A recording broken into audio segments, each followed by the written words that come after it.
Hi, this is Billie Jean King. I'm Mats Wilander. This is Mary Carrillo. This is Pam Shriver. This is Yannick Noah, and you're listening to the Tennis Podcast.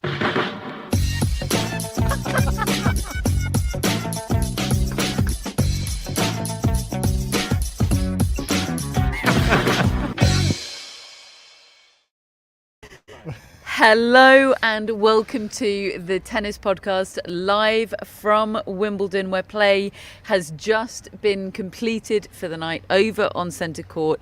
Novak Djokovic is one of those people, we've all got friends like this, that give them a deadline and they respond to it brilliantly. He knew there was a curfew tonight and he got that job done just under the wire of curfew. 3 straight sets over Sabalenka. Turns out Stan Wawrinka is a man of his word. He wasn't a threat to win the Wimbledon title, as it turned out. I was going to say, it's difficult to know exactly where to start with the things that I got wrong last night. But that one's certainly near the top of the list. You're right. I agree with you. I think Djokovic knew that barring something out of his control, he was going to get that done tonight, and he was going to be ultra efficient. There's no shenanigans. And he actually, I think, even gave himself some breathing room. He was so awesome for those first 2 sets, and we've seen him do it before. That's a period of time where he just would play Federer and Murray and just go up 2 sets to love in next to no time and just dash all the hopes of the hype merchants like myself. And here it was just get the curfew out of the way, and then actually I think he took his foot off the gas a bit in the third even. I'm not saying he let Stan back into it, but he was definitely not on it as much as he was in those first 2. I think he could have finished that quicker. Such a marker of Novak Djokovic's incredible longevity, isn't it? That Stan Wawrinka is his contemporary and was his bogeyman.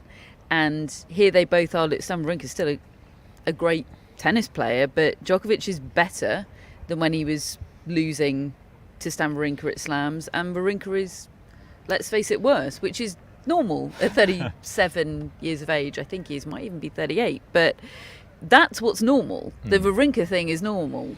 What Djokovic is doing, not normal. Not normal. Yeah, no, that I actually had the exact same thought. You know, we used to be so excited about Wawrinka Djokovic matches at slams, and now this to me never felt like it really would be close. As soon as the match started, Novak Djokovic created a few break points in the very first return game that he had. He didn't take them, but it was a marker that, okay, he's fine against Stan Wawrinka, to be quite honest. And yeah, I mean, he's won over 50% of the slams that he's entered in his 30s, Novak Djokovic. And what? Yeah, I looked that up during this match because I was having that thought. Just look that up. It's absolutely insane how much more kind of efficient he's got in his 30s, and that was the word that came to mind to describe those 2 first sets. You know, we were struck by the level of Andy Murray and Stefanos Tsitsipas when we were watching that on centre court yesterday and again today, and it made me realise, yeah, that was a high level, but it's nowhere near the level that Novak Djokovic is playing at. He's playing at a higher level and he's making it look easier. It was all an ordeal for Andy Murray and Stefanos Tsitsipas, and this was just Novak Djokovic doing what he does. It seemed to be coming easy to him, and that's such an advantage that he just has over everyone else. David, you commentated today on Djokovic's next round opponent, Hubert Hurkacz.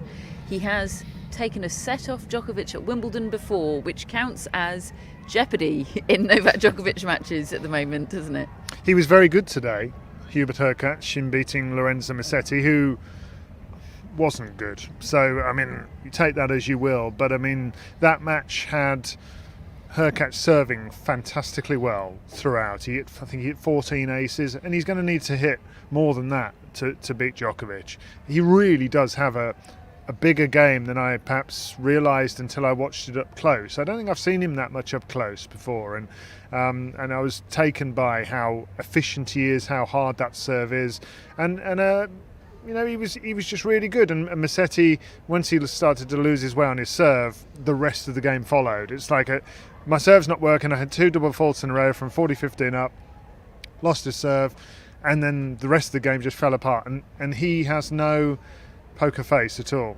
He can't, Alcaraz goes 2 sets to love down. He's bouncing out of the chair and he's ready. Right, come on then. Let's throw down for set number 3. Well, Musetti looked beaten when he walked out of a set 3, and that was that.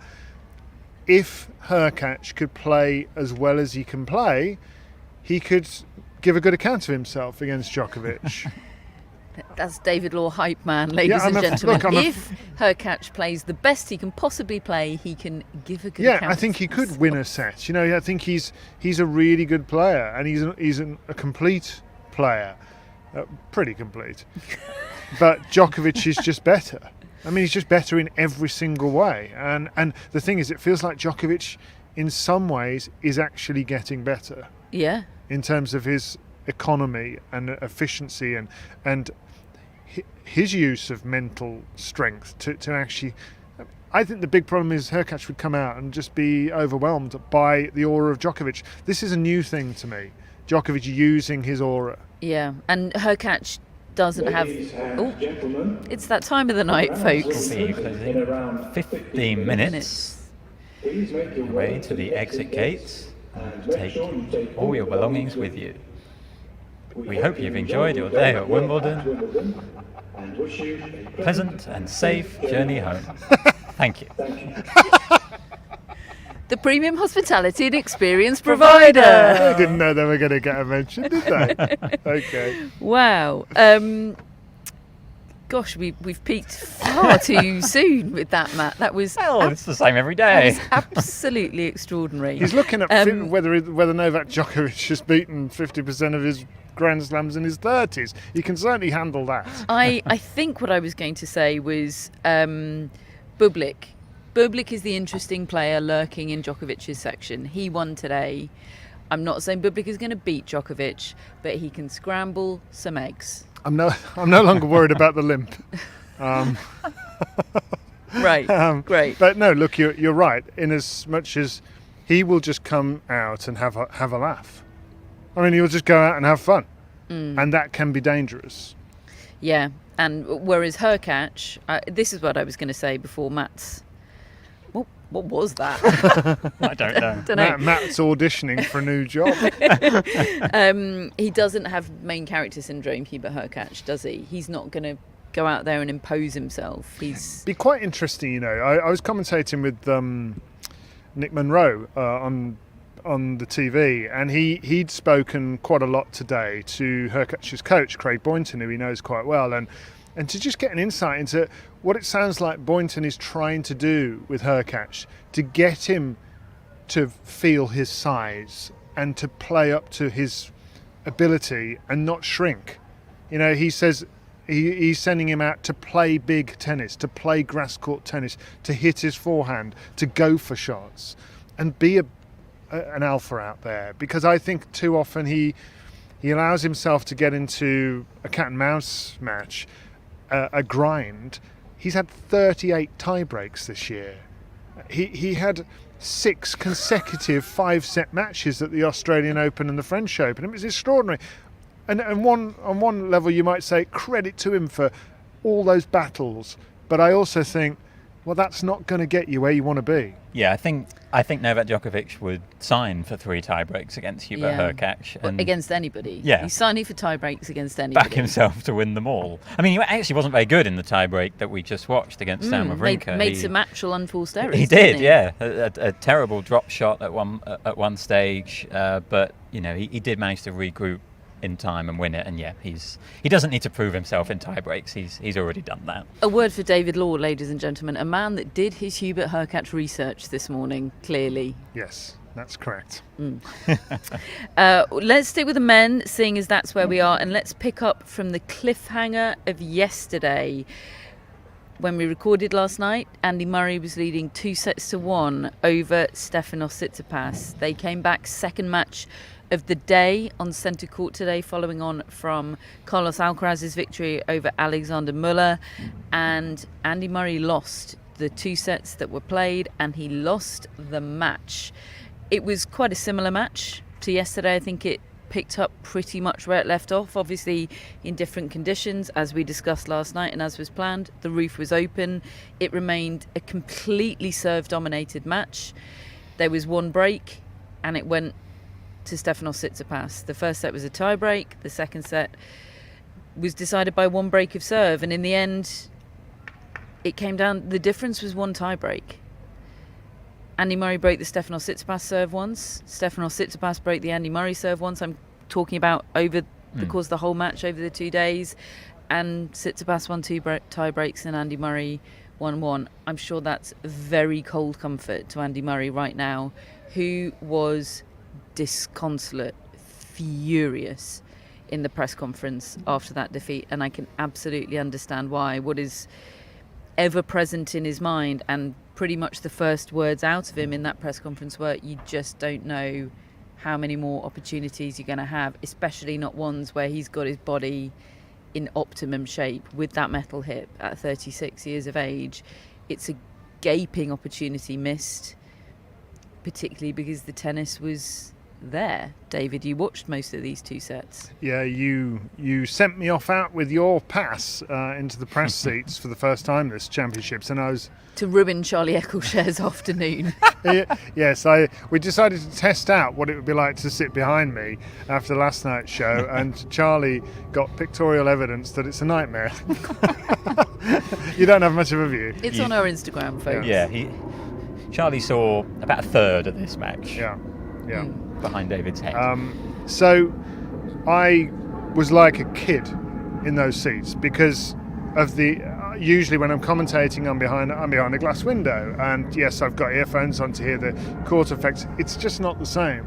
Being out there, especially for an Andy Murray match or any match where there's a massive atmosphere like that, it was electric. I had goosebumps even when the players just walked out.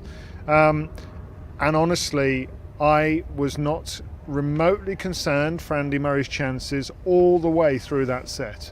He was in control of it. I wrote down various very short notes to myself as it was going on. One of them was grass court know-how. One of them had it, one of them didn't. Tsitsipas would play well, and then he would shank, and then he would overhit. And Murray was just playing within himself because he knows how to play on a grass court. But he didn't break. He didn't take a chance. And then, when it went to 3-3 in the tie-break, I saw the best grass court point I've ever seen Stefanos Tsitsipas play. They went toe-to-toe, side-to-side. Murray asked every grass court question you can ask of a player who's maybe more comfortable on a hard court or a clay court, and Tsitsipas answered them all with deft touches, slices, recovering in positions on his forehand slice to just nudge it back over, and then eventually to take over and win the point. I mean, it was a double digit, I know it was probably 20-shot rally or something along that lines, and that gave him 4-3, and he didn't lose another point in the tiebreak. That was the difference as far as I could see, because he then took off and he took it away from Andy Murray.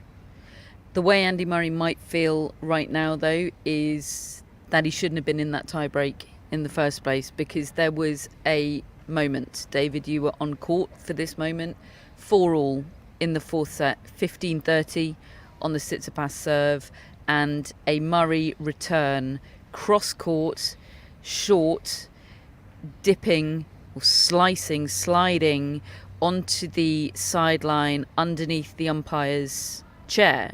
And it's called out by the line judge, and it's immediately confirmed, that call, by the umpire in the chair. So Andy Murray doesn't challenge, and as is customary now, what then happens for everybody watching on TV is that the Hawkeye replay comes up and shows that Andy Murray, had he challenged, would have been successful. That return was good, and it might well have been a winner. And look, that would only have given him 15-40. Stefanos Tsitsipas was serving bombs today. It's not a given that he would have broken there. It's not a given that he would have won that point. But in Andy Murray's post-match press conference, he was asked about that point and about the fact that that return was indeed in, and he didn't know. He came to press very quickly after the defeat I don't think he'd showered. He had his 2 big bags with him. It looked to me like he'd gone, maybe had a quick chat with his team, and then he was into the press conference room. And his face when he heard the news that shot was in and that he should have challenged was extraordinary, actually. It was a really surreal, extraordinary moment in the press conference room. He questioned it, he queried it, he said it was in. And the journalist, I think it might have been Simon Briggs. I think it was Neil McClellan who asked the question. Right. And it was confirmed, and you just saw, and I'm sorry to anybody listening to this and not watching on YouTube, but I am going to take advantage of the fact that we're on camera here for a lot of you, because I'm not sure I can do it justice by describing his face. There was a beat, and then he just crumpled over the microphone, was clearly trying not to talk, trying to compose himself, but you could just see his jaw clenching and unclenching. And as I was discussing this moment with Charlie Eccleshare of The Athletic, the aforementioned Charlie Eccleshare, whose viewing experience was ruined by David Law today. He may or may not have seen this return. Just to kind of check that he experienced that moment in the room the same way that I did. And he said, yeah, it was absolutely extraordinary, because Andy Murray's such a know-it-all in the press conference room, in a really great way, in a non-annoying way, but he's got all the stats. He's a student of the game. He knows more about his game than you do. I mean, he was a little. We detected a little element of sort of surprise and, oh, you're on to me, when we asked him.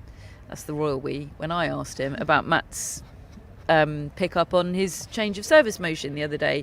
He likes to know the most in the room, and that moment of vulnerability from Andy Murray in that situation, seeing that raw reaction, was quite something. And I do think he's going to be an absolute nightmare to be around for weeks. I know he gets over losses quicker than he used to. I'm sure being at home, he doesn't have to travel anywhere now. He's got 4 kids. I'm sure that grounds him very quickly. But in the quiet of the night, that's where I think he'll feel it. I think he'll be fine when he's around his family, but it'll be in those moments where he's thinking to himself, or maybe having a quiet dinner with somebody he trusts about this, or his wife, or whoever it is, that it hurts, that it's all wasted energy in the end and time. Yeah, because for him to do what he's doing, for him to carry on his career in the state of health that he's in, with that hip that is, finishing, in his own words, he needs little moments of validation, doesn't he? He needs things like getting a big win over Stefanos Tsitsipas at Wimbledon. That's what he's training for. That's what he's making the sacrifices for. And any little moment like this that makes some sort of makes that harder for him with this call on the line there, he's going to feel that in the strongest possible way. And I totally understand why he's absolutely gutted about that. And yeah, he's had a run of good health in the last 6 months, 9 months, or whatever, and that had not been the case post hip resurfacing. He'd kept picking up little niggles in other parts of his body, and it finally felt like now he's in a state where his tennis is really good. He did play really well yesterday and today, but who knows what is around the corner, whether it's a dip in form, whether it's a dip in motivation, or whether it's another injury. And it didn't feel like exactly now or never, because I do think we may well be in this position with Andy Murray again next year. He's defied a lot in his career, but now-ish or never. Right. We're very near never. Yeah. We're unfortunately approaching never, and he's as conscious of that as anyone. Interested to see how far Tsitsipas can go with this, and how much he can use this win in the tennis that he played. He's got Laszlo Djere for a place in week 2 of Wimbledon, and the winner of that faces the winner of Christopher O'Connell against Christopher Eubanks, the Christopher off. Now let's talk about Christopher Eubanks, shall we? He beat last year's semi-finalist Cam Norrie today in 4 sets. Biggest win of his career, carrying on his form from winning Mallorca the week before Wimbledon. He's 27 years old and he's making his Wimbledon main draw debut. He didn't even know where the Orangi practice courts were the other day. Wow. He had to ask. You had to ask Pam Shriver. Yeah. Did he really? Yeah. She told us. Yeah. Pam. Now look, he came through the college route, didn't he? So actually he's only been pro 5 or 6 years, played for Georgia Tech. I'm sure they're great. And he had his big breakthrough in Miami earlier this year and in the lead up to Miami, and that was when he broke the world's top 100. And it's as a result of breaking the world's top 100 that we're seeing him here, and we're seeing him regularly on the tour. And he's been doing commentary for the Tennis Channel over the course of the last year, and he's been an absolute revelation and a massive hit, hasn't he? Yes, and he said it's helped his tennis, David, as a commentator. I felt I've like been that doing was it for potentially good news for you, or not? Matt, I've been doing it 20 years. Did it look like it had been helping me? I loved him saying that. I really loved it. The respect he showed to the profession. Naming no names, but there are certain tennis players, ex-tennis players, soon to be less ex-tennis players, that just assume that commentators and people in the media are just failed tennis players. What are you saying about Kevin Anderson? And Riley Opelka. No, that's a gag about the fact that Kevin Anderson announced he's coming out of retirement today. Did he? Yeah. I didn't put it in the agenda, David, because no one's ready for it, but seeing as it's come up. I mean, I barely remember him retiring. Well, you We don't might need as well to just because overlook it's irrelevant that. now. Yeah. Anyway, so someone who shall remain nameless said that recently about the media, didn't they? And it didn't go down brilliantly in these circles. So I love hearing the way Christopher Eubanks talks about that experience. And I just love Christopher Eubanks. He's a wonderful story. And it's a bit like the way we talked about Liam Brody yesterday, from a very British perspective. He's America's Liam Brody, isn't he? Although possibly with a lot higher ceiling than Liam Brody, let's be honest. Yeah, he's certainly got a bigger game, and he really brought that to bear on court one against Cameron Norrie today. It felt to me, this match, like the difference between a player who's confident and a player who's not at the moment. Honestly, Cameron Norrie has not played well for a few months now, really since Indian Wells. He had a brilliant start to the year, Cameron Norrie. Someone may or may not have put him in the mix to win the Australian Open. I can't honestly remember whether you did. But then I evened it out by saying he produced the worst performance I'd ever seen. Right, exactly. A few weeks At later. Roland Garros. He's been in worst performance you've ever seen territory for a while. And Christopher Eubanks is full of confidence, exactly as you said, coming off his maiden title in Mallorca just last week. And in all the big moments, he stepped up and just went for it. Just took the match from Cameron Norrie. It was pretty spellbinding to watch. Actually, I always forget that he's got a single-handed backhand. And yeah, the point he made about commentary helping him was that what it really does is helps him not get down on himself after making errors and unforced errors, because he's able to sort of zoom out and say, well, if I was in the commentary box, I would analyse that as, actually, that's not a bad error because I went for the right shot, or I did the right thing, I just missed. Whereas he used to, always just get down on himself if he was making errors. So I thought it was a really interesting point. And that is an opportunity for Christopher Eubanks and OG sensation Christopher O'Connell to reach round 4 at Wimbledon. That's huge for both of them. He is 28 in the race, Christopher Eubanks. You've been into the race today. Big day for the race, guys. Hope you're enjoying the race chat, because it is going to come up again just before it does come up. Actually, no, it's going to come up again here. Let's complete the British men's trifecta of doom, shall we? Because Liam Brody also lost today. We had Murray, Norrie and Brody all losing within... Well, Murray and Norrie lost within about a 20-minute period, and then about an hour later, Liam Brody followed. A valiant effort from him, won the first set against Denis Shapovalov, lost the subsequent 3. So that's Shapovalov through to round 4 at Wimbledon, taking advantage of the opportunity that we knew was there for him, but none of us trusted him to take advantage of. Because, can I tell you where Denis Shapovalov is in the race? Yes. What would you guess? 64. Oh, okay. Well, that's annoyingly close. He's 72 in the race. 72. On this year's results, he's the 72nd best player. Well, that feels about right. I mean, he's been terrible, in all honesty, to this point in this year. He is just... But now he's got himself into, what is it, third round? Fourth round? He's into the fourth round. He's in the last 16 of Wimbledon. This is a guy who beat Andy Murray to get to the semi-finals, didn't he, on his way there. And he actually put up a decent performance against Novak Djokovic. The tennis is in there somewhere. Somebody's got to get it out. I have to say I still don't hold out much hope for it that in any short-term scenario. Credit to him for getting to the fourth round, but I did see quite a bit of that match, and Liam Brody really shouldn't be living with him, a guy of his talents, and it was close. But still, he won. So let's see if he can do any more than where he is now. Who's he got? He's got Roman Safulin. Oh, well, that's a good draw. I mean, and again, now I'm dissing Roman Safulin, who's got himself into the fourth round, but on paper that should be a good draw, shouldn't it?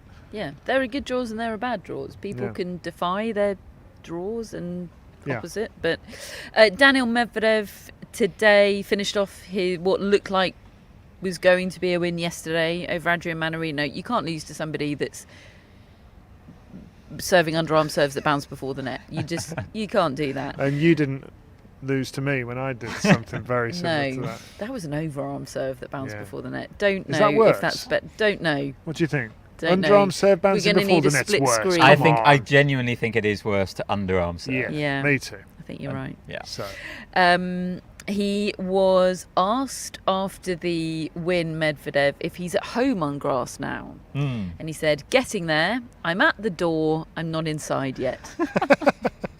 Love Medvedev. Maybe he'll get inside tomorrow. He faces Marton Fucsovics. Yes, which you think will be tricky. I do. I mean, I rate Fucsovics. I mean, he played that brilliant first set against Djokovic at Roland Garros, didn't he? He's still got good tennis in him, I think. And yeah, Medvedev is not quite fully comfortable on this surface yet. So I do think that's a bit tricky. I was impressed with Medvedev today because we watched him a couple of years ago be in this exact situation against Hubert Hurkacz, where he was, a match was suspended and he had to come back the next day. This is the Hubert Hurkacz pod, isn't it? Last night was the Casper Ruud pod. All the big names, guys. Except we've generally been a bit nicer about Hubert. Just at the moment. Sorry, Matt, as you were. Well, on that day, Medvedev came out really flat the next day against Hurkacz, and there was absolutely none of that today. He was a little on the edge. I think he knew that Mannarino was very dangerous, but he was also extremely focused and absolutely was not going to let happen again what happened to him against Hurkacz. And yeah, I mean, I'm enjoying Medvedev this tournament, and yeah, I mean, he's not won Wimbledon before, and we know he doesn't win events twice. Oh, yes. So. Yes. Get inside that door, Daniil. Yeah, I think he's closer to being at home on grass than he thinks. Is he in the mix? No, because it's a mix of one, which is. So you're just discounting Alcaraz from the mix as well? I would be surprised if anybody other than Djokovic. Alcaraz beat Novak Djokovic here. Come on, it's a mix of one. The mix is. Would you be surprised if I would be surprised if anybody other than Novak Djokovic won Wimbledon? Yeah, that was the case prior to this tournament, and it's very much the case now. I wouldn't be surprised if Carlos Alcaraz won any tournament ever. Even with Novak Djokovic in the draw? Yeah. Because if he got to the final, He's flying. He was flying at Roland Garros. I know. He's going to learn. That's my feeling. I think he will learn, but I think, Novak Djokovic is... Look, I also said Stan Wawrinka was playing mind games and Andy Murray was going to have a good run. guys, we've got 9 more of these pods. Yes, sorry. Okay. Plus 2 live shows before the final. We're using final material already. Save your best material for matches we don't even know are happening yet. I mentioned Alcaraz won today, first up on centre court. His first ever centre court win, wasn't it? Over Alexander Muller. Unspectacular, but got the job done. Muller just sort of wouldn't go away, would he?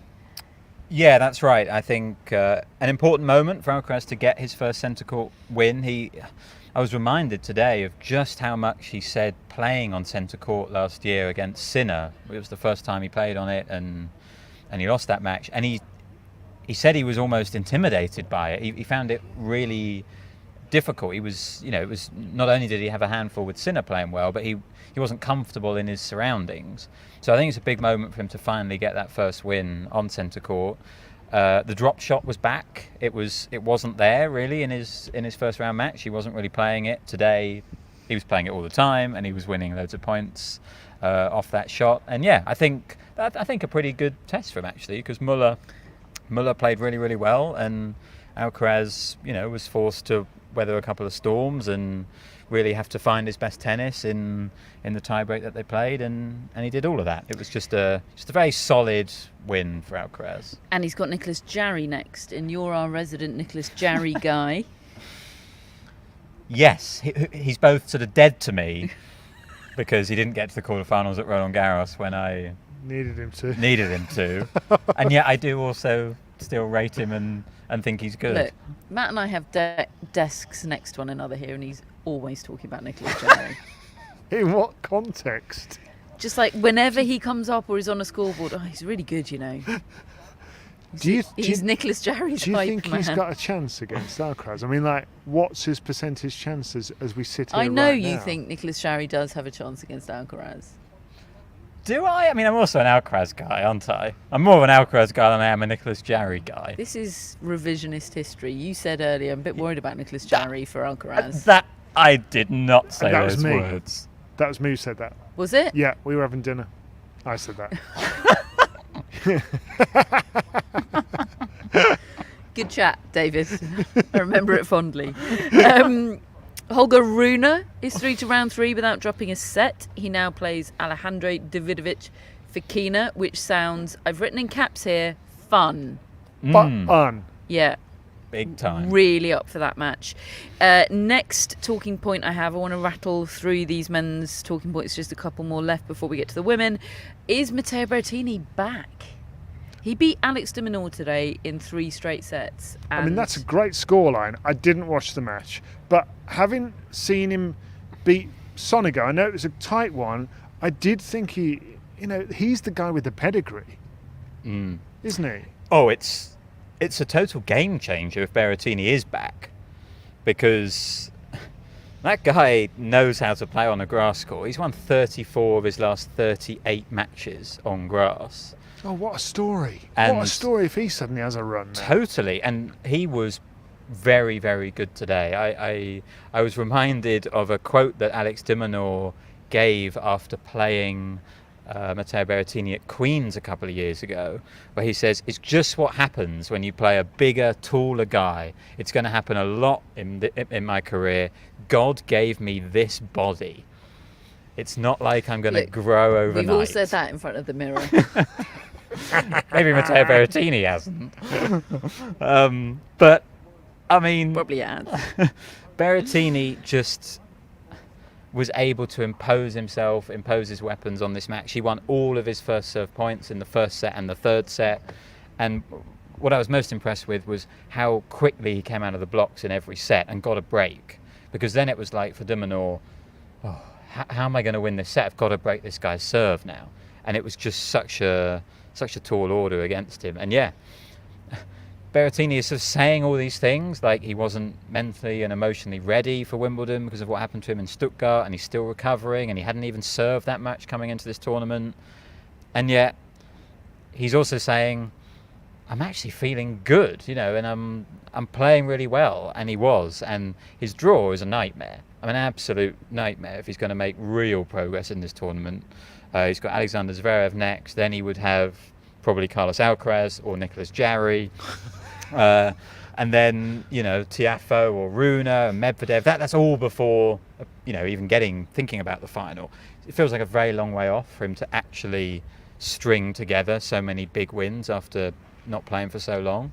But in each isolated match, he suddenly feels like a threat again. And I didn't think he was a threat at this tournament at all because of just how bad he was in Stuttgart a few weeks ago. It would be justice for Matteo Berrettini. I still feel awful for him what happened last year, coming in the best possible form, having won Queens, having won Stuttgart, with the experience of having reached the final the previous year, and he gets COVID. He said he still thinks about that. He said of all the he didn't use the word, but I'm going to use it, of all the curses that have happened in his career, I think that's the one that really hurts the most. Absolutely brutal. Brutal stroke of luck. Last thing I have on the men's is that Jannik Sinner through safely, did drop a set to Constantine. I think Constantine is tricky on grass and has had a really good year. Did look up where he was in the race as well, but I won't bore you with that. He's out of the tournament. And he's got Daniel Galan for a place in the quarterfinals, Jannik Sinner. Look, he's doing the job, and easy draws aren't always easy draws, as previously discussed, but he's getting a good draw here, but he is making the most of it. So let's see. I mean, he should be making further progress. Just one thing that occurs to me, with all the players that you've read out who are playing people we know, and getting to know a few extra players because of Nicolas Jarry, of them having a run. Nicolas Jarry, Roman Safulin, Daniel Galan. These are players maybe that I wouldn't think about that much, but now they're going to have a big match.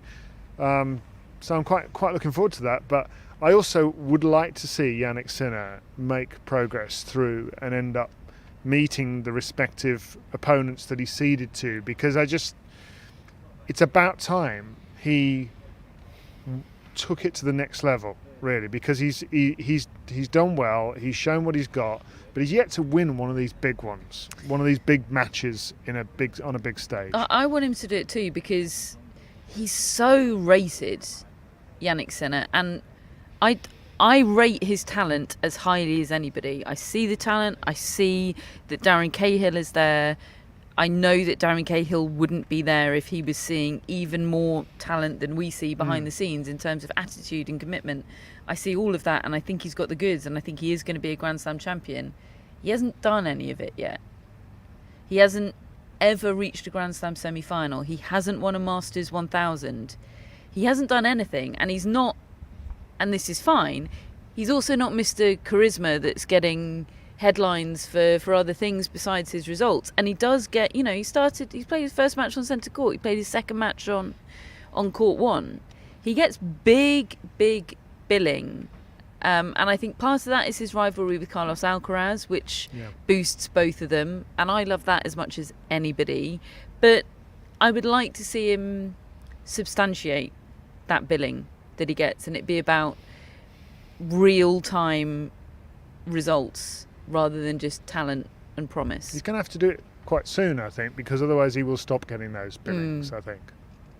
Let's talk about the women's draw, and let's start with a match that got set up today, because tomorrow on centre court we are going to get to see Ons Jabeur against Bianca Andreescu. And just like Matthew behind the camera there, who gave us a little woohoo, I've got butterflies in my tummy just thinking about this. I'm so hyped for this match. Hell yes. Yeah, it's a huge yes, please. Didn't see Ons Jabeur's match today. It was over in a flash. Blink and you missed it. Yeah. 6-1, 6-1. Yeah, but Bianca Andreescu's match was sort of everything a Bianca Andreescu match should be, really.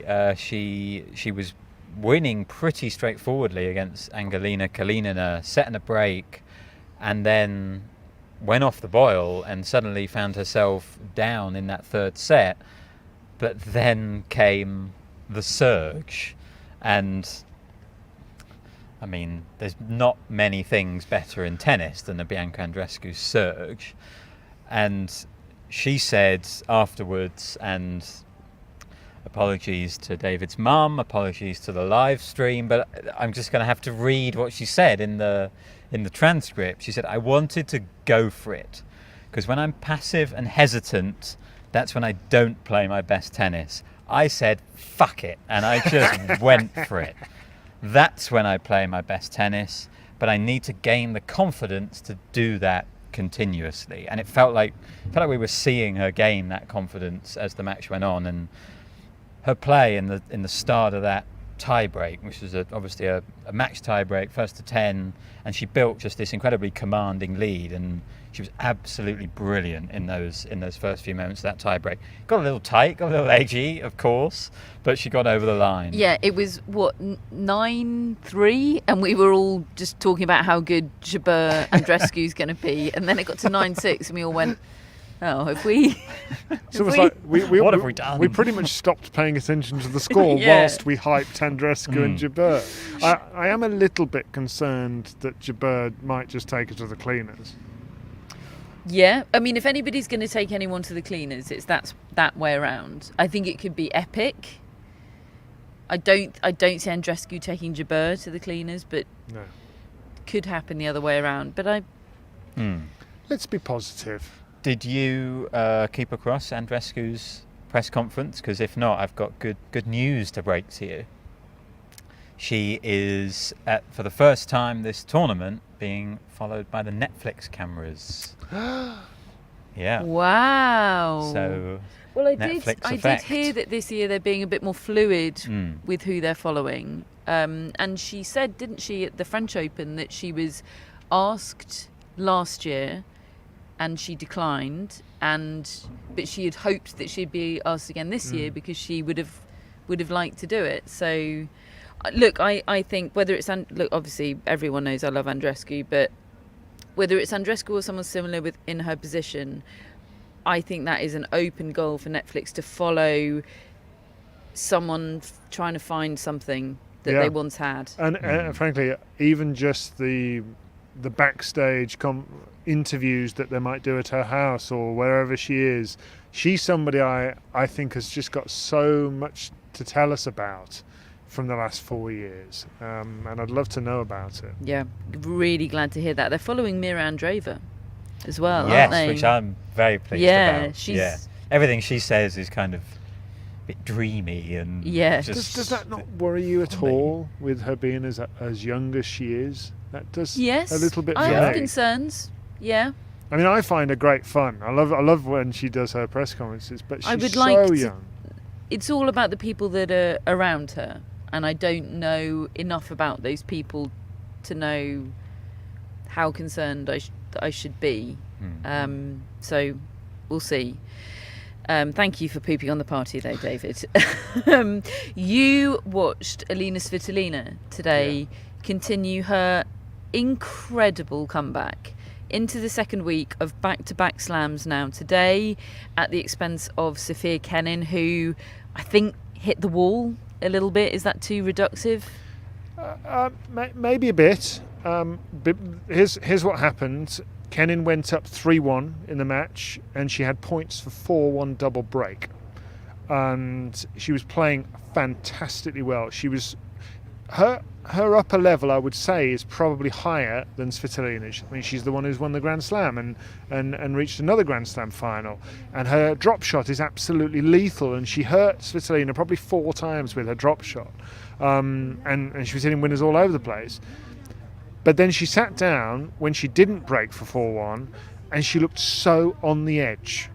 She's hyping herself up, she's talking to herself, and it discomforted me a little to watch it. I'm thinking it's such a fine line between being pumped and being anxious, and she came out, she immediately lost the serve to love, and from there on it was a sort of battle. And I was really curious to see whether this Svitolina that I've heard about, this more aggressive, more hitting out on her shots. Svitolina was a thing, because I haven't seen her play in person since she's come back. And she went right into lockdown mode. She saw what was going on down the other end of the court, and she just refused to miss. She won the tiebreak. Second set, totally different. Svitolina loosened up, and she hit so many winners. I'm telling you, it was quite eye-opening to me. I have not seen her play like that before, ever. She hit 20-odd winners in the course of the match. I think she'd hit something like 8 forehand winners, 5 backhand winners in sort of a set and a half, and the rest volleys and whatnot. But she was brilliant in the second set. Absolutely took it away from Kenin. And they had Raymond Slaughter, her coach, up there, who's somebody we've seen coaching Kiki Burton, somebody I got to know on the ATP Tour when I was a communications manager. He's a top 50 player.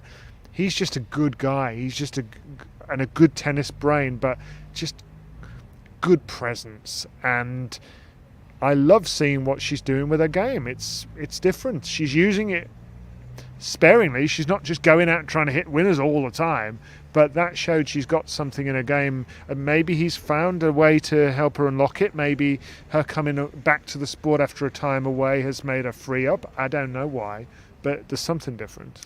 She's got Victoria Azarenka next, who upset Daria Kasatkina today. An upset in terms of seeding. Obviously, Azarenka is the two-time Grand Slam champion there, but I rate Kasatkina on grass. I think that's a big win for Azarenka, and I love the sound of Svitolina Azarenka. 5-0 the head-to-head for Azarenka. I was really taken aback when I looked at that. I mean, there's been some close matches in there, and they do go over a long spell of time, probably when Azarenka was more or less at her peak and Svitolina was coming up as well.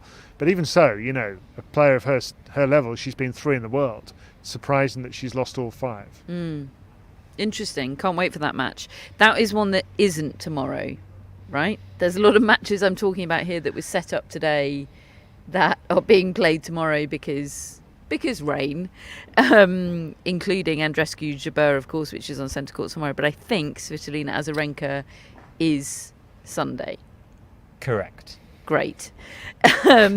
Speaking of hitting the wall, Donna Vekic today. Matt and I were sitting watching her match against Marketa Vondrousova today at our desks, and I had this moment of, is it yesterday? It feels like 20 seconds ago that we were sat here in this very position watching Donna Vekic. And if that's how we felt about that turnaround, imagine how Donna Vekic felt about it.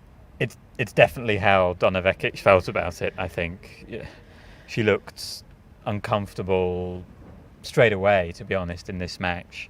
I think there was probably a physical element of, it was a pretty grueling match yesterday against Stevens, but more than anything, I think just an emotional element of how quick that turnaround was from such a big win. And it was a victory yesterday against Stevens, but she went through a lot in that match. She was in tears on the court. That's not something that you can just brush off. That, I think, takes some sort of getting over and some working through, to be honest. And against Marketa Vondrousova, who is completely inexplicable, but we know the upper limits of her game and her talent are so high, and she displayed them today. Vekic did manage to break back when Vondrousova was serving for the match the first time, like she did against Stevens, and I thought, okay, here we go again. Maybe she's going to be able to get herself going, but she didn't. She didn't have it in her for that real surge that she displayed yesterday, and Vondrousova was a pretty deserving winner, I think. It's Marie Bouzkova next for her. Bouzkova having beaten Caroline Garcia 7-5 in the third in a match that was moved from court 18 at a set all to be completed under the roof, under the lights on court number 1, and what a set of tennis. Everybody on court number 1. I assume that was mostly not court 1 ticket holders, and it was mostly people that got a grounds pass and just got lucky having stayed around all night.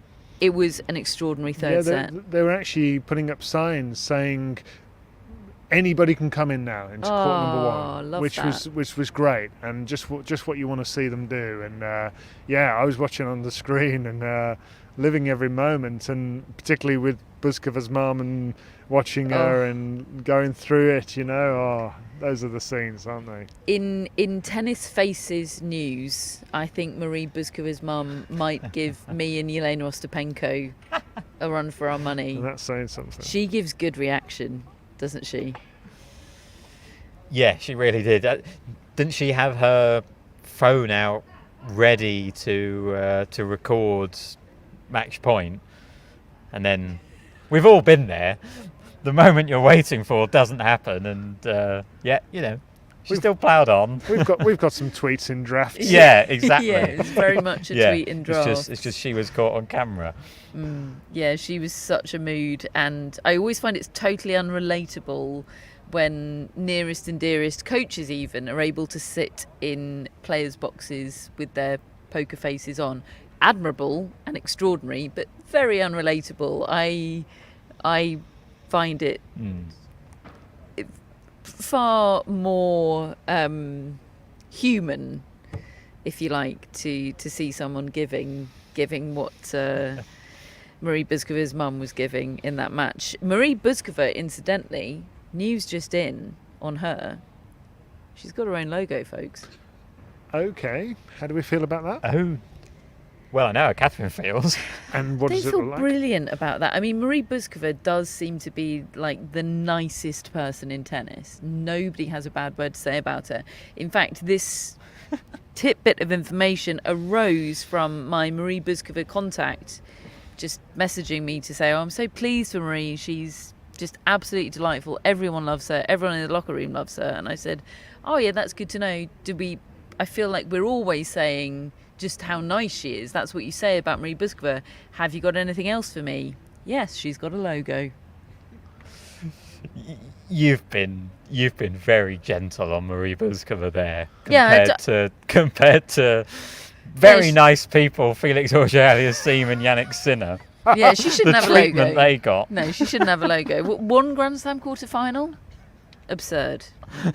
Check That's yourself. more like it. Check yourself, Marie. There we go. Iga Swiatek faced a tiny bit of jeopardy today. Just a teeny tiny bit of jeopardy against Petra Martic today. Yeah, definitely. This was a tricky match that she got under control, but then it really felt like this was going to go to a deciding set. Swiatek served for it at 5-4 in the second set, got broken to love. And then Martic went up 40 love in the very next game. So Martic had won 7 points in a row just when you thought that Swiatek was about to win it. And it really felt like it was turning. But then suddenly Martic started to get really tight, and Swiatek found a few returns and managed to break back and then serve it out. But yeah, this was a match, and I'm sure we'll come on to talk about Aryna Sabalenka as well. But I just found it interesting today that there's a lot of talk.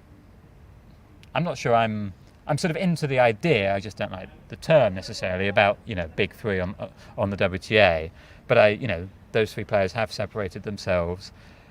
And it struck me today that Iga Swiatek and Aryna Sabalenka did big three sort of stuff. They weren't at their best. They weren't playing all that well, and yet they managed to win.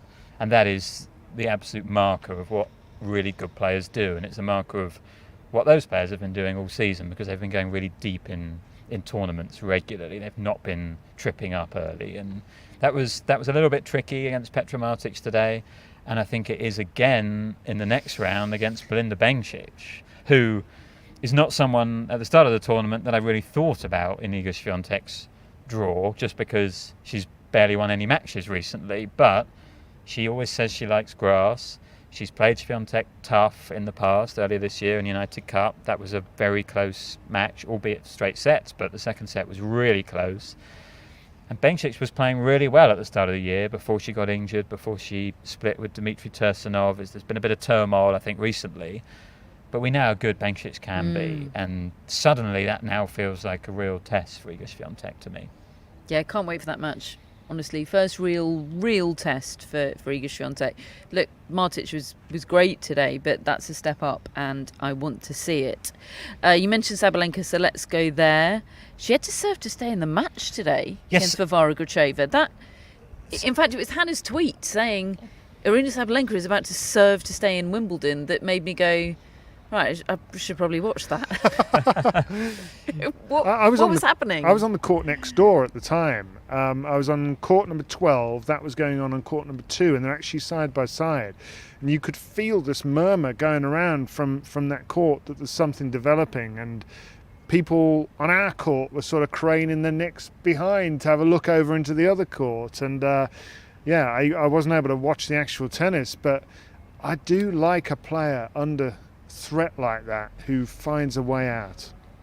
Yeah, and that has been a Sabalenka feature, really. You know, we've talked in the past how she has got this extraordinary record of losing the first set in a slam and ending up winning it. Obviously, she didn't manage to do that against Muchova at Roland Garros recently. But honestly, I went over to the court when she was a set down 6-2. It had been a terrible first set. She just, it was just so many unforced errors from Sabalenka. Just Sabalenka sort of at her worst, really. So I went over to the court, and it was kind of I felt it was a tale of 3 Sabalenka roars. There was one midway through the second set where it was like she needed to get it out of her system, that how angry she was. And she actually said in the press conference afterwards that she had the presence of mind to let out this huge roar rather than smash her racket because she didn't want to damage the grass. And she said, I just needed to express some emotion and loosen up because she was just an error machine. And then there was another one a bit later in the second set which felt like one of real defiance.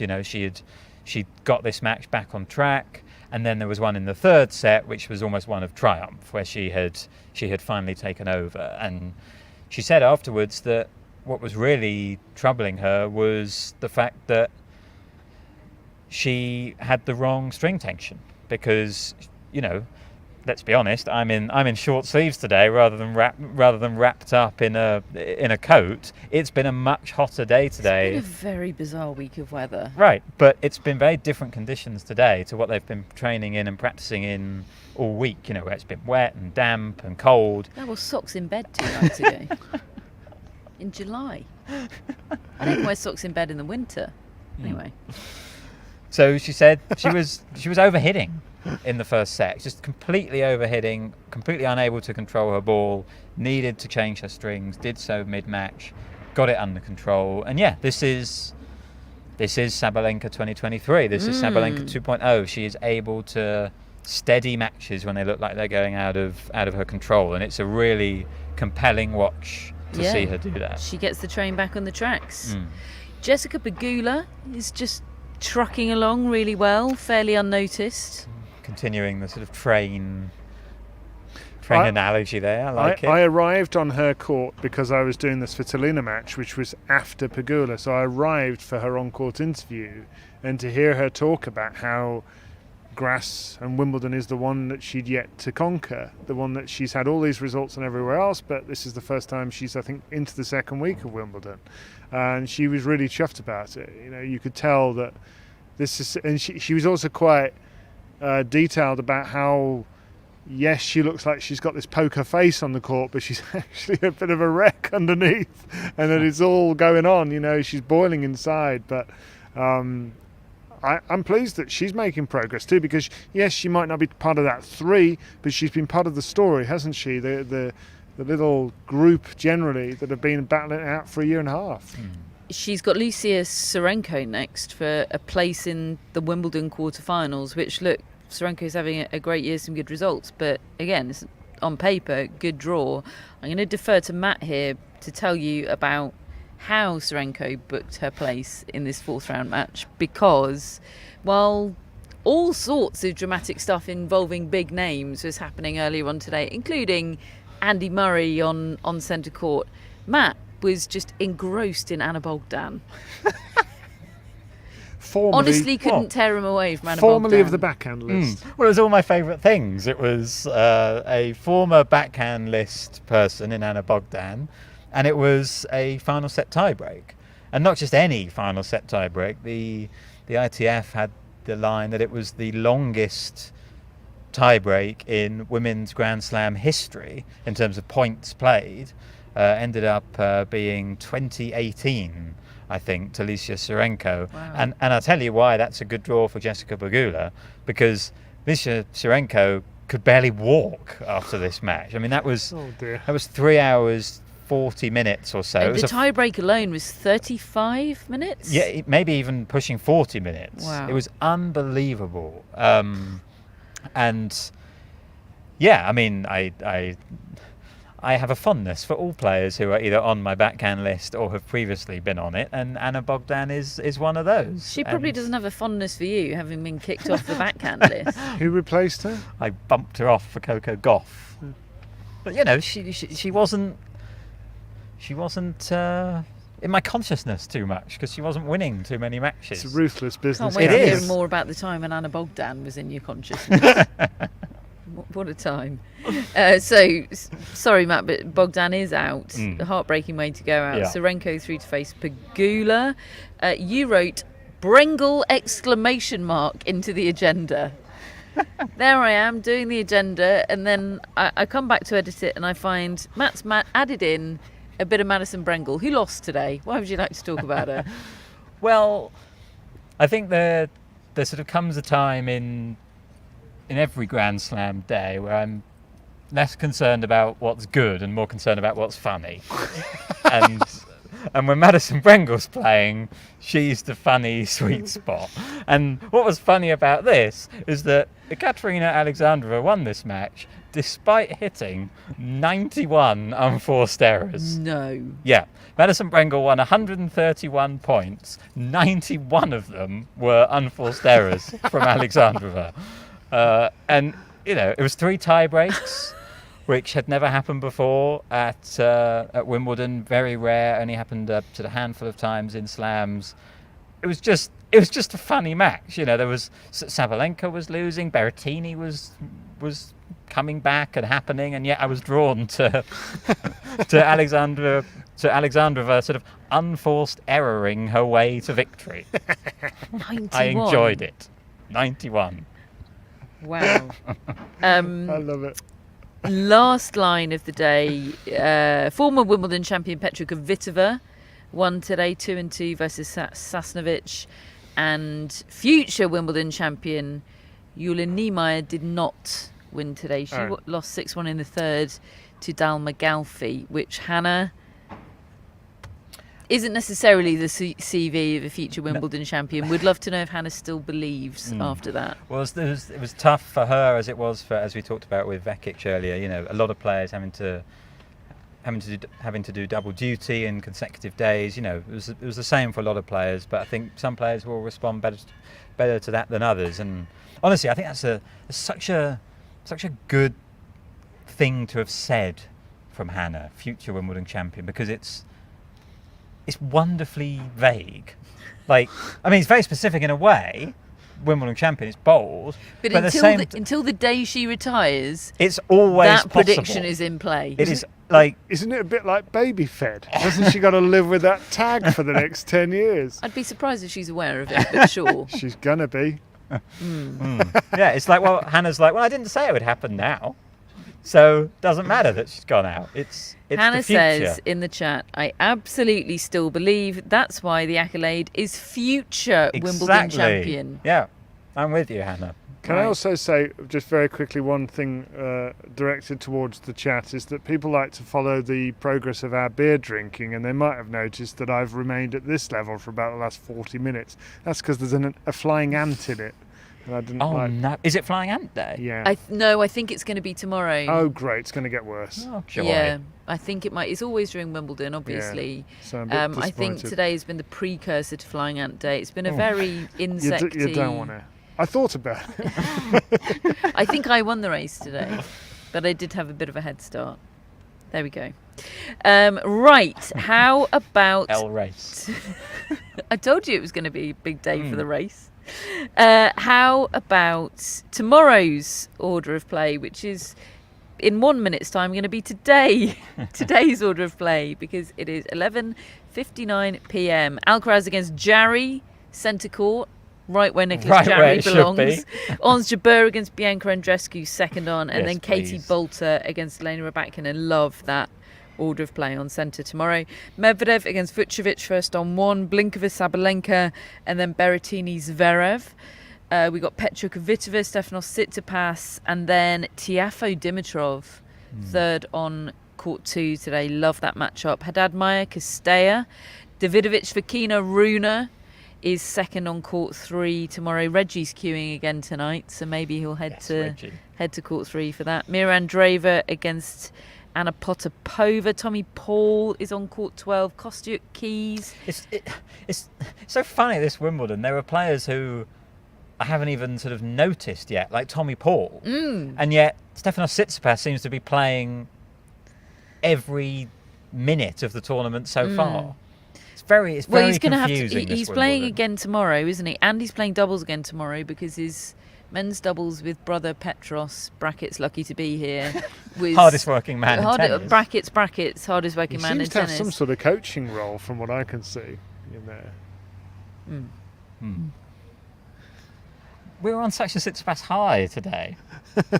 Anyway, so well. They've got to come back and play. Maybe They were suspended due to bad light, so Tsitsipas is just everywhere, whereas Tommy Paul is completely flying under the radar. Look, we'll make an effort to watch some of the people that have gone unnoticed so far tomorrow. But that is tomorrow. That's what you got to look forward to. Cracking lineup. I think, is that the juniors getting started tomorrow? Can't engage with that yet. Going to file that in the same place I filed Kevin Anderson's comeback for later. We have our Wimbledon mascot, Erin. Hello, Erin. Lovely, lovely cat. Erin, thank you, Daryl, for bringing Erin into our lives, our Wimbledon lives. We have our mascots. I've got Xenia. David's got Maisie. Yeah, hi Maisie. I think I'm just disgracing ourselves at the moment. Doing all right. But I'm just living off that one great Kenin prediction. Everything since then has gone for you. Pretty badly wrong. We're coming for you, Xenia. Matt's got Darwin. Yeah, we made slow progress, but some progress. Did today. you get yourself on the board with picking Novak Djokovic or something? No, I picked Ons Jabeur, who lost 2 games. Right, okay. Billie Jean is sponsored by Billie Jean King and Alana Kloss. I saw Billie Jean briefly earlier on today. Lovely. And Billie Jean King. And Billie Jean King, not at the same time, sadly. We have our top folks and executive producers, Jamie, Hannah, Andrew, and Matt. We have shout-outs. We've got Carol Hooper, who is in Orpington. Hi, Carol. Orpington is in Surrey. Kent. Kent, says Matthew. It is Kent. Very good. Thank you, Carol. Like Carol Zhao. Who's that? She is Canadian. Tennis player. Oh. Okay. Thank you, Carol. Thank you, Carol. I've covered a lot of Billie Jean King Cup.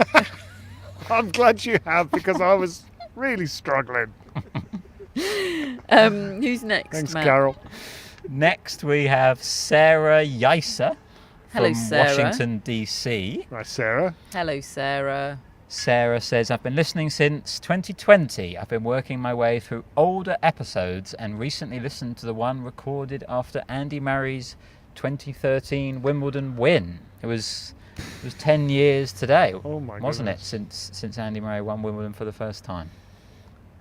So thank you, Sarah. Thoughts and prayers with Carol. With Sarah. Sarah, I'm still thinking about Carol Zhao. Sarah Goma was a British player of the 80s, and I genuinely can't think of anybody more up to date. Which is extraordinary to think. There's a lot of Sarahs in the world. And Sara Sorribes Tormo. Okay, we'll go with that. It's not great, is it? It's close. Yeah.